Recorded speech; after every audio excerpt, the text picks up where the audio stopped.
Assalamu alaikum students. Today we are going to discuss about domain 2 algebra and we have subdomain number sequence and patterns. यहाँ मैं बात करना चाहूँगा number sequence की कि number sequence और पैटर्न्स क्या होते हैं। स्टूडेंट्स, अब अलजेब्रा के अंदर आगे नंबर्स होते हैं तो नंबर्स की सीक्वेंस और पैटर्न्स का हमें पता होना चाहिए। अब मैं यहाँ पे एक कुछ नंबर्स की लिस्ट लिख रहा हूँ, जैसे कि आपके सामने है 2, 5, 8, 11। ये एक नंबर की लिस्ट है और ये इस तरह चलती जाएगी। अगर हम इन पे गौर करें, इनका बगौर मुशाहिदा करें तो हमें ये बात समझ आ रही है कि 2 में हमें एक ख़ास नंबर ऐड करने से अगला नंबर मिल रहा है जो कि 5 आ रहा है। फिर 5 में वही ख़ास नंबर ऐड किया जा रहा है तो हमारे पास 8 आ रहा है। फिर 8 में वही ख़ास नंबर ऐड किया जा रहा है, हमारे पास 11 आ रहा है। तो ये एक पैटर्न बन रहा है कि हर नंबर में 3 ऐड हो रहा है और नया नंबर हमारे पास आ रहा है और ये एक सीक्वेंस इस तरह बनता जाएगा। सीक्वेंस के अंदर जो पहला नंबर होता है इसको हम कहते हैं A1। इसको टर्म कहा जाता है और टर्म को हम इसको शो करते हैं A1 से। This is over A1 first term. आगे इसके आगे आ जाता है 5, ये हमारी A2 हो जाएगी। इससे आगे आ जाता है A3 और A4 और A5 एंड इसी तरह ये इनफिनिट तक जाते हैं। बहुत लंबे, जितने मर्जी आप इसके सीक्वेंस के टर्म्स को बना सकते हैं।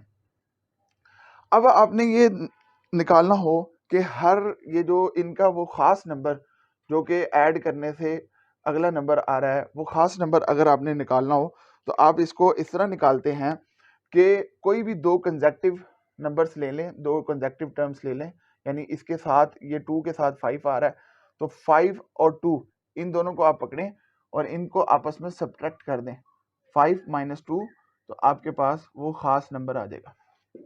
इस खास नंबर को हम कॉमन डिफरेंस कहते हैं। This is called common difference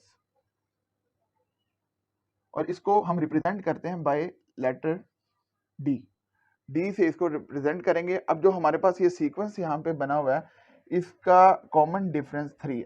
students, अब हम डिस्कस करते हैं ये जो हमारे पास सीक्वेंस है इसकी एक जनरल टर्म हमने लिखनी है कि जनरल टर्म कोई भी टर्म आगे ये चलती जाएगी। हम जनरल टर्म कोई अगर निकालनी हो तो वो कैसे निकालते हैं, तो आए हम उसको देखते हैं ज़रा कि जनरल टर्म कैसे निकाली जाती है। मैं यहाँ पे पहले हेडिंग दे दूँ, we are going to find out general term of sequence. ये किसी भी सीक्वेंस के लिए जनरल टर्म होगी। आप कोई भी सीक्वेंस ले लें, उसकी हर टर्म को आप इस जनरल टर्म के थ्रू निकाल सकते हैं। अगर हम अपना ये सीक्वेंस देखें, इसकी पहली टर्म है A1, दूसरी टर्म है A2, तीसरी टर्म है A3 और ऐसे ही चलती जा रही हैं। अगर हम A1 तो A1 ही रहेगी। हम A2 अगर निकालना चाह रहे हैं, A2 अगर निकालते हैं, A2 कैसे निकलेगी? A1 में आप वो अपना स्पेसिफिक जो स्पेशल आपका नंबर था जिसको हमने कॉमन डिफरेंस कहा था वो ऐड करेंगे A1 में, 2 में 3 ऐड करेंगे तो 5 आएगा।